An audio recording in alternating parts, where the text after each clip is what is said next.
అందరికీ శుభోదయం. మనము నిన్నటి క్లాస్ లో ఏం చెప్పుకున్నాం నాన్న? శిల్పి పాఠంలో ఫస్ట్ భాగం సెకండ్ కంప్లీట్ అయిపోయింది. థర్డ్ పేజీ నెంబర్ 67 చూడండి నాన్న. ప్రతిమలు రచించి ఒక మహారాజు చరిత, వల్లె వేయింపగలవు చూపరుల చేత, కవనమున చిత్రములు గూర్చు కవికి నీకు, తారతమ్యంబు లేదబద్ధపు గాదు. చూడండి మళ్ళీ ఒకసారి చూడండి నాన్న. ప్రతిమలు రచించి ఒక మహారాజు చరిత, వల్లె వేయింపగలవు చూపరుల చేత, కవనమున చిత్రములు గూర్చు కవికి నీకు, తారతమ్యంబు లేదబద్ధపు గాదు. ప్రతిమలు అంటే శిల్పాలు. ప్రతిమలు అంటే ఏంటి నాన్న? శిల్పాలు లేదా బొమ్మలు. రచించి చెక్కి ఒక మహారాజు చరిత అంటే ఒక మహారాజు యొక్క కథ. వల్లె వేయింపగలవు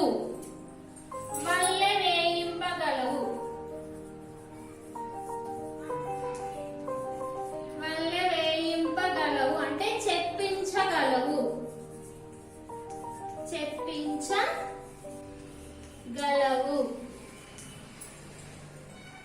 చూపరుల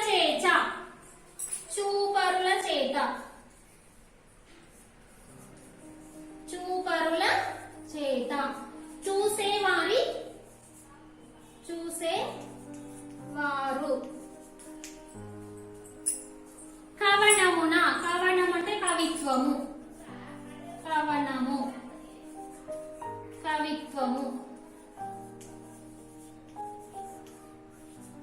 కవనము అంటే కవిత్వం. చిత్రములు గూర్చు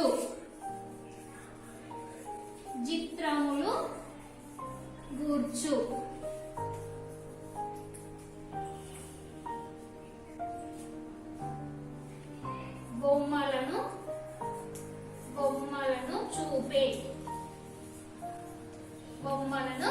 చూపే. కవికి నీకు అంటే కవికి మరియు నీకు. తారతమ్యంబు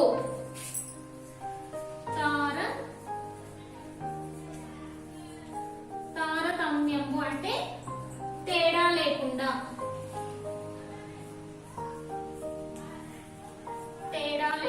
భేదం లేకుండా. అబద్ధము కాదు.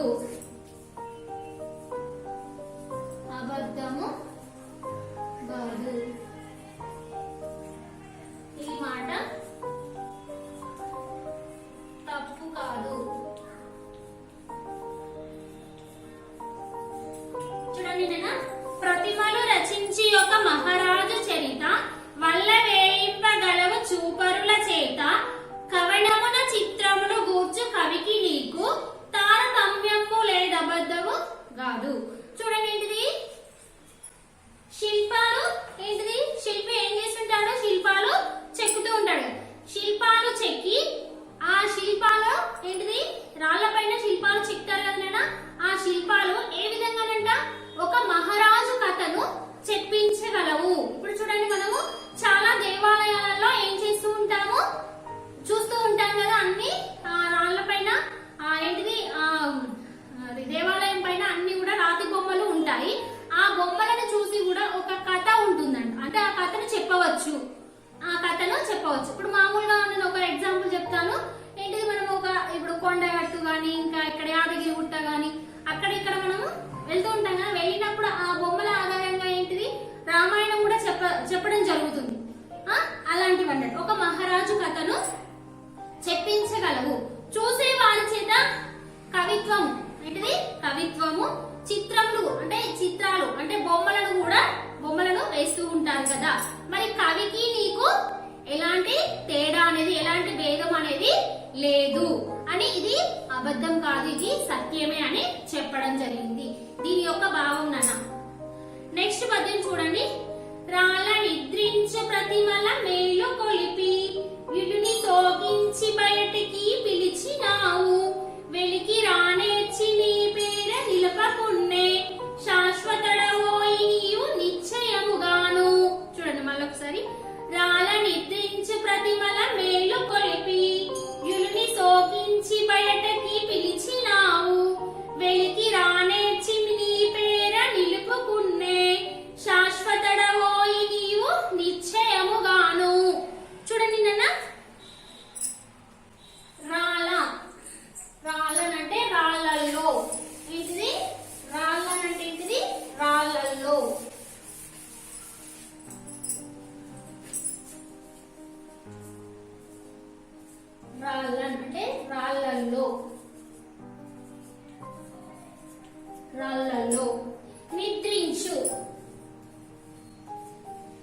నిద్రించు, నిద్రపోతున్నా, నిద్రపోతున్నా. ప్రతిమలు, ప్రతిమలు. విగ్రహాలు, విగ్రహాలు. శిల్పాలు, శిల్పాలు. విగ్రహాలు, శిల్పాలు. మేలు కొలిపి, మేలు కొలిపి. మేలు కొలిపి అంటే నిద్రలేపి, నిద్రలేపి. యుడిని సోకించి,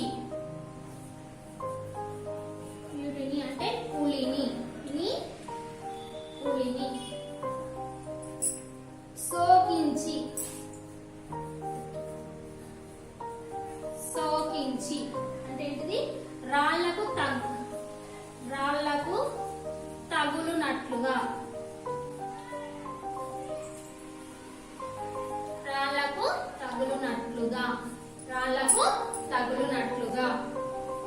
బయటికి పిలిచినావు అంటే బయటకు, వెలుపలికి పిలిచినావు. వెలికి రానేచ్చి అంటే వెలికి బయటకి, రానేచ్చి ఆ చిత్రాలు వచ్చి, రానేచ్చి ఆ చిత్రాలు, ఆ చిత్రాలు బయటకు వచ్చి, బయటకు వచ్చి. నీ పేర నిలపకున్నే అంటే నీ పేరు అంటే నీ పేరును. నిలపకున్నే అంటే నిలపకుండా ఉంటుందా. శాశ్వతుడు ఓయి, ఏంటిది? శాశ్వతుడు ఓయి అంటే నువ్వు శాశ్వతంగా ఉంటావు. నీవు, నీవు నిశ్చయముగాను అంటే నిశ్చయం, తప్పకుండా. ఏంటిది? నిశ్చయముగాను అంటే ఏంటిది? తప్పకుండా. అంటే రాళ్లల్లో నిద్రించే విగ్రహాలు లేదా శిల్పాలను మేల్కొలిపి నీ యొక్క ఉలిని ఏంటిది? ఆ రాళ్లకు తాకునట్లుగా బయటకు పిలిచినావు. ఆ చిత్రాలు అంటే ఆ రాళ్లలో నీ యొక్క చిత్రాలు చెక్కావు కదా, ఆ చిత్రాలు బయటకు వచ్చి నీ పేరును, నీ పేరును ఏం చేస్తున్నాయి? నిలుపుతున్నాయి. నీ పేరును అందరూ కూడా చెప్పుకుంటున్నారు. నీవు ఏ విధంగా ఉన్నావు మరి? నువ్వు శాశ్వతుడవోయి, నువ్వు తప్పకుండా శాశ్వతంగా ఉంటావు అని దీని యొక్క భావన. నెక్స్ట్ పద్యం చూడండి. తల ఎత్తెన్ గగనీదు చాతురి అజంత గహ్వర శ్రేణి కేవల పాషాణములందు జీవకల నీపంజాలు నీ సుత్తెలో మొనచు మానవ విగ్రహములు మహాపుణ్యాత్ముడవయ్య హరిత్తులు నీ బొమ్మల చెంత ముగ్ధగతి నందున్ శిల్పి కంఠీరావ. చూడండి మళ్ళీ ఒకసారి చూడండి. తల ఎత్తెను గగనీదు చాతురి అజంత గహ్వర శ్రేణి కేవల పాషాణములందు జీవకల నీపంజాలు నీ సుత్తెలో మొనచు మానవ విగ్రహములు మహాపుణ్యుండవయ్య హరిత్తులు నీ బొమ్మల చెంత ముగ్ధగతి నందున్ శిల్పి కంఠీరావ. చూడండి నిన్న ఏంటి ఇక్కడ? తల ఎత్తెను గదా, తల ఎత్తుకొని నిలబడి. తల ఎత్తెను గదా, తల ఎత్తెన్ గదా, తల ఎత్తుకొని నిలబడి. తల ఎత్తుకొని నిలబడి, తల ఎత్తుకొని నిలబడి. నీ చాతురి, నీ చాతురి అంటే నీ యొక్క నైపుణ్యం, నీ యొక్క నైపుణ్యం, నీ యొక్క నైపుణ్యం. అజంత గహ్వర శ్రేణి, అజంత గుహలు చూడండి నాన్న, అవి మొత్తం కూడా రాళ్లతో చెక్కినటువంటి బొమ్మలు చాలా ఉన్నాయి. అజంత గౌహర శ్రేణి, అజంత గుహల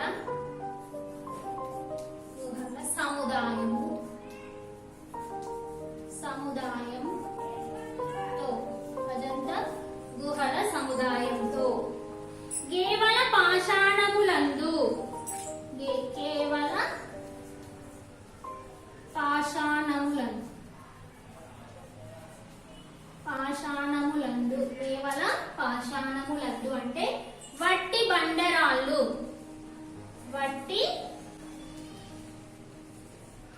బండరాళ్ళు, వట్టి బండరాళ్ళు. జీవకళ నిల్పంజాలు, జీవకళ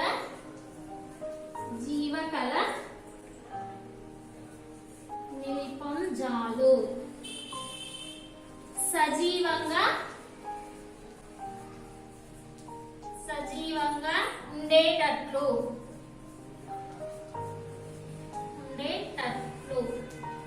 సజీవంగా ఉండేటట్లు. నీ సుత్తెలో అంటే నీ యొక్క సుత్తెలో. మొలుస్తాయి,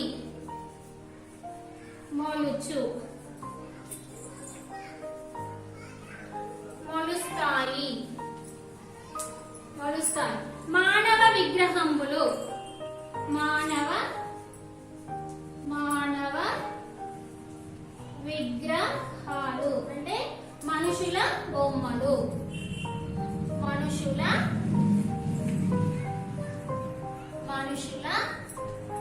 బొమ్మలు. మహాపుణ్యుండవయ్య అంటే గొప్ప పుణ్యమూర్తివి.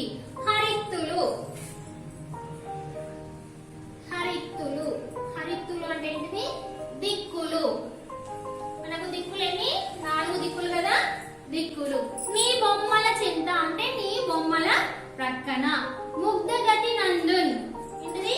ముగ్ధగతి నందున్,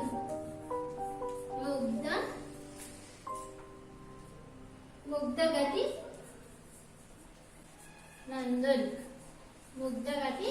నందున్.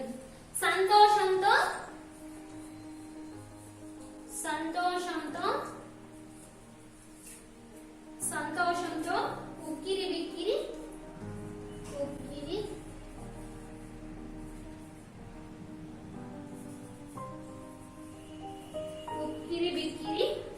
అవుతాయి.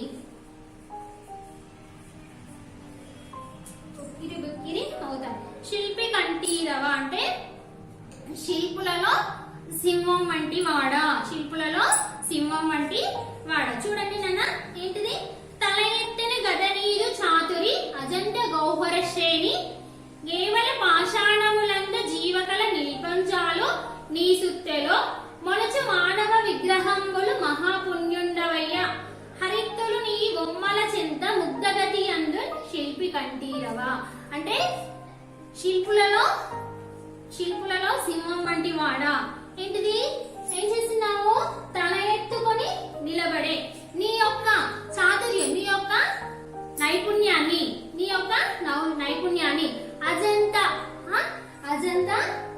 గుహల సముదాయంలో నీ సుత్తే వట్టి బండరాళ్లలో కూడా జీవకళ నిల్పగలదు అంటే నీ యొక్క శిల్పకళ ఇప్పటికి కూడా ఉన్నది. నీ సిద్ధలో నుంచి మానవ విగ్రహాలు పుడతాయి, శిల్పి శ్రేష్ఠుడు అంటే శిల్పులలో గొప్పవాడా. నువ్వు పుణ్యమూర్తివి. ఏంటిది? నీవు చాలా పుణ్యమూర్తివి. సింహాలు నీ బొమ్మల దగ్గర చక్కదనాన్ని పొందుతాయి. ఏంటిది?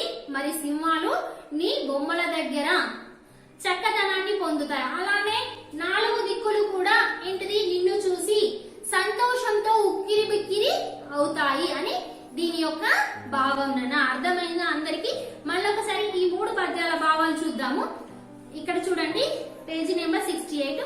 చూసే వాళ్ళ చేత నీ శిల్పాలు ఒక మహారాజు కథను చెప్పించగలవు. కావ్యంలో బొమ్మలను చూపే కవికి నీకు ఏమాత్రం భేదం లేదు. ఇది అబద్ధము కాదు. అవునా కాదా? కదా. నెక్స్ట్ పద్యం నాన్న. రాళ్లలో నిద్రపోతున్న బొమ్మలను నీ ఉలిని తాకించి మేల్కొల్పి బయటకు పిలిచావు. అవి బయటకు వచ్చి నీ పేరు నిల్పవా, నీవు నిశ్చయంగా చిరంజీవివి. నెక్స్ట్ నాన్న. అజంతా గుహలలో నీ నైపుణ్యం తలెత్తుకుంది. నీ సుత్తే వట్టి బండరాళ్లలో కూడా జీవకళను నిలపగలదు. నీ చిత్తలో నుంచి మానవ విగ్రహాలు పుడతాయి. ఓ శిల్పి శ్రేష్ఠుడా, నువ్వు పుణ్యమూర్తివి. సింహాలు నీ బొమ్మల దగ్గర చక్కదనాన్ని పొందుతాయి. చూడండి, శిల్పి గురించి చెప్పడం జరిగింది. మనకి ఇక్కడ వరకు ఈ పాఠం కంప్లీట్ అయింది నాన్న.